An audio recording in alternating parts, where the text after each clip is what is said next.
মাঝায় প্রেক্ষাগৃহে মুক্তি পেতে যাচ্ছে মালিক, যেখানে জুটি বেঁধেছেন আরিফিন শুভ ও বিদ্যা সিনহা মিম।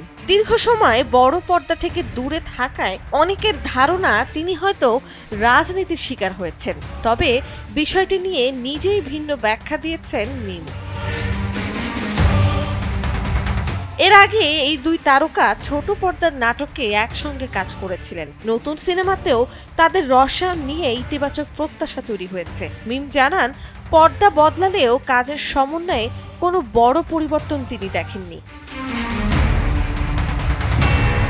অনেকদিন বড় পর্দায় অনুপস্থিত থাকায় নানা গুঞ্জন তৈরি হয়। তবে মিম স্পষ্ট করে বলেন, ভালো প্রজেক্ট না পেলে কাজ করা সম্ভব নয়। তিনি মানহীন বা গড়পড়তা কাজে নিজেকে জড়াতে চান না বলেও জানান।